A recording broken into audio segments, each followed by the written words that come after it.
Kota Banjarbaru adalah kota madya di Kalimantan Selatan yang memiliki 5 kecamatan dan 20 kelurahan. Salah satunya Kelurahan Mentaos. Kelurahan Mentaos adalah sebuah kelurahan yang berada dalam Kecamatan Banjarbaru Utara, Kota Banjarbaru, Provinsi Kalimantan Selatan, yang memiliki luas 258,62 hektar. Kelurahan Mentaos merupakan salah satu kelurahan yang memiliki kampung tematik yang ada di Kota Banjarbaru.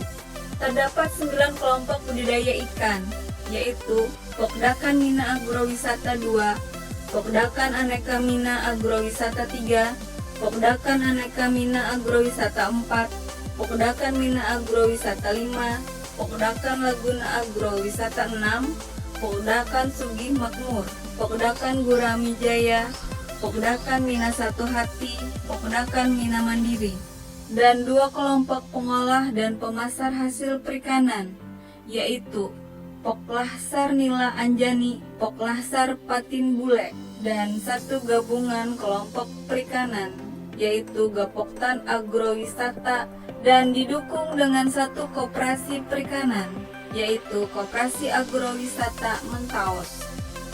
Kampung Iwak Mentaos seluas kurang lebih 47 hektar, secara kuantitatif terdapat sekitar 205 petak kolam, yang terdiri dari kolam pembibitan, kolam pembesaran, dan kolam campuran. Adapun jumlah dari ketiga kategori kolam tersebut, yaitu terdapat sedikitnya 84 petak kolam khusus untuk pembibitan ikan, baik kolam konvensional maupun kolam modern, 87 petak kolam khusus untuk pembesaran ikan, baik kolam konvensional maupun kolam modern, 34 kolam yang digunakan untuk pembibitan dan pembesaran.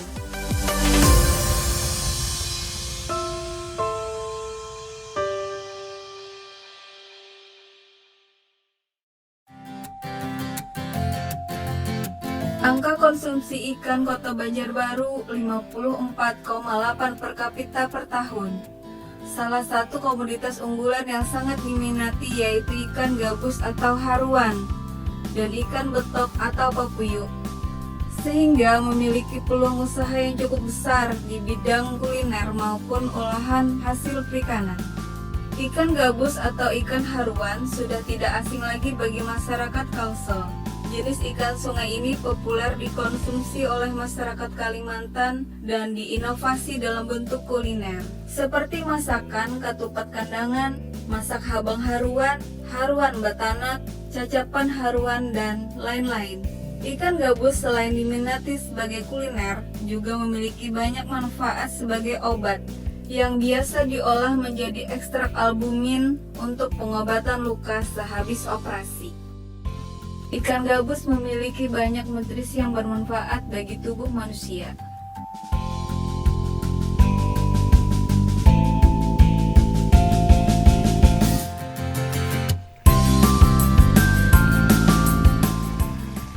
Assalamualaikum warahmatullahi wabarakatuh. Pertama-tama saya memperkenalkan diri.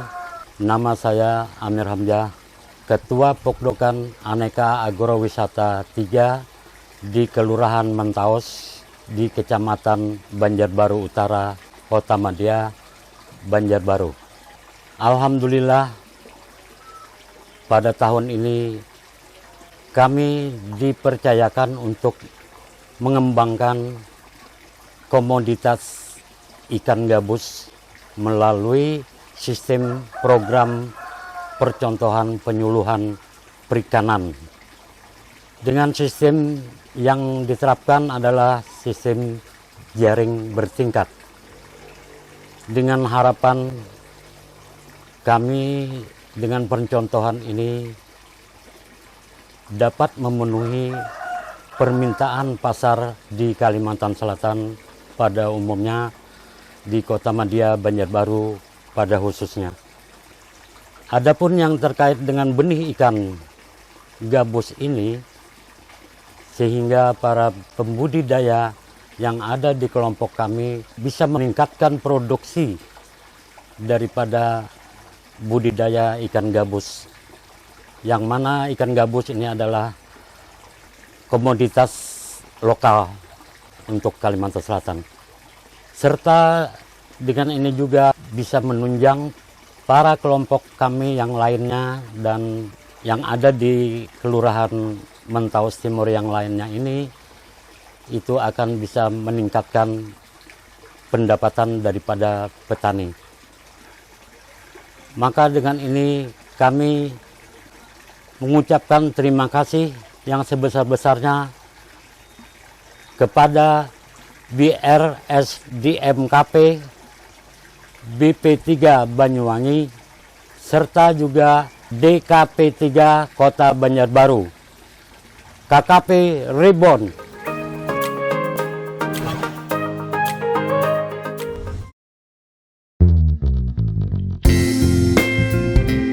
Media pemijahan ikan gabus dengan sistem jaring bertingkat dapat digambarkan dalam sketsa berikut.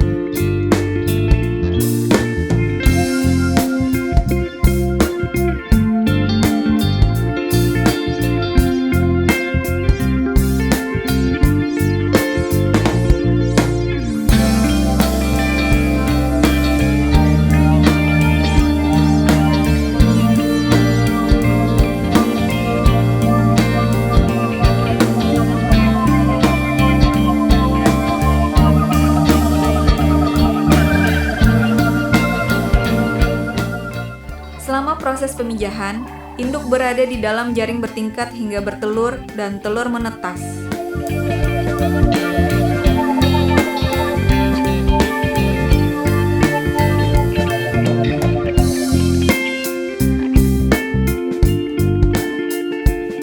Benih ikan gabus dari kolam pendederan yang berumur 80 hari memiliki ukuran panjang 3-5 cm.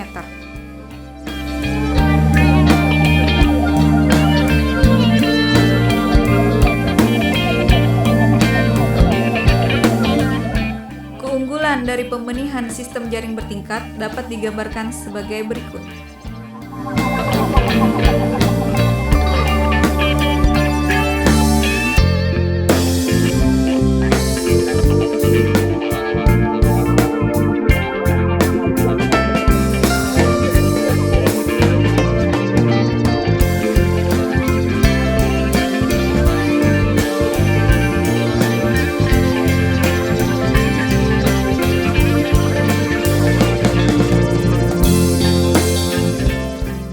Secara umum, metode ini dapat digambarkan sebagai berikut.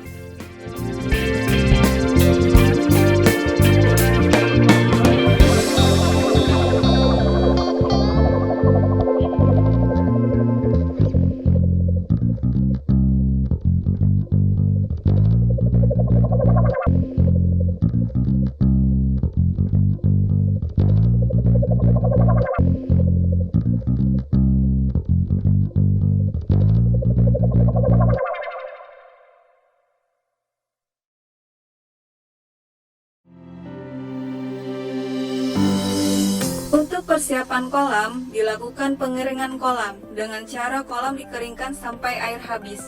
Kemudian dilakukan pembersihan kolam, dilakukan untuk mensterilkan kolam dari segala macam hama yang dapat mengganggu proses pembenihan ikan gabus. Langkah selanjutnya adalah pengapuran. Pengapuran dilakukan pada dasar kolam selama 1 kali 24 jam. Setelah itu kolam diisi air dengan ketinggian 40 cm. Berikutnya pemasangan media jaring. Jaring dengan ukuran 2x2 dipasang terlebih dahulu, setelah itu pada bagian dalam dipasang jaring ukuran 1x1. Langkah terakhir yaitu pengisian air. Pengisian dilakukan secara bertahap sampai dengan ketinggian 40 cm.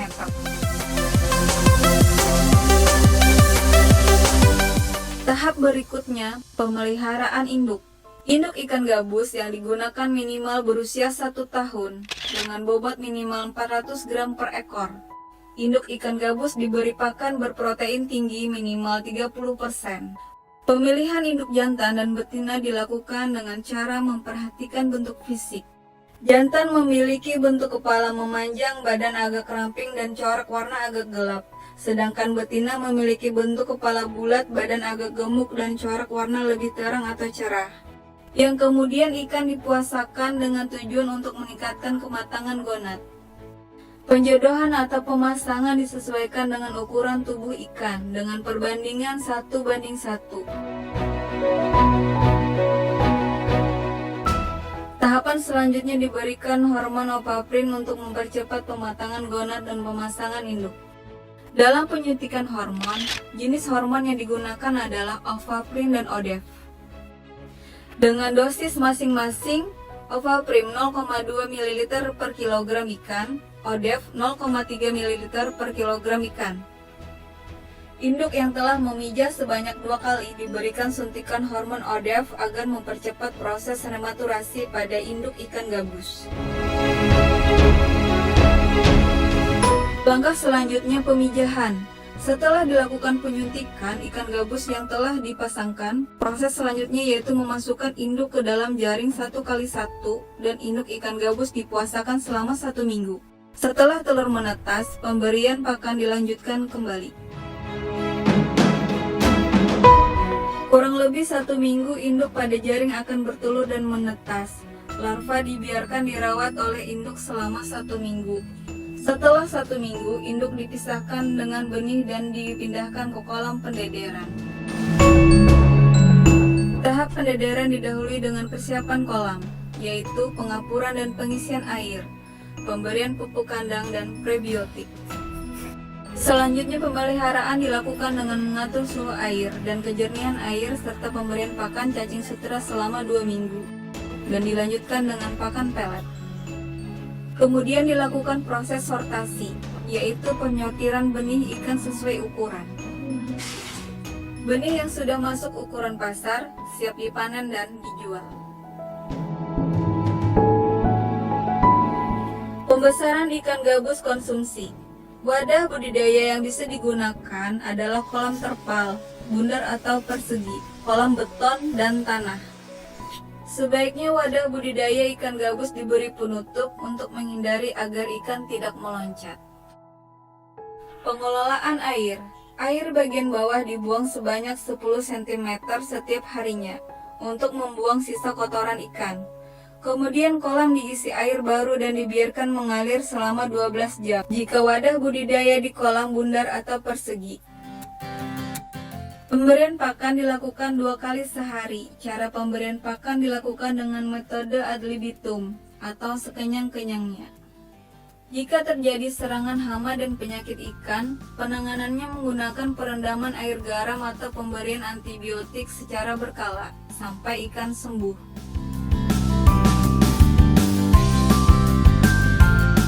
Albumin ini sangat bermanfaat terutama bagi orang yang pasca operasi. Yang kedua adalah untuk menambahkan gizi, baik itu untuk anak-anak, ibu hamil. Pokoknya bagi yang kekurangan gizi ini sangat tepat sekali manfaatnya.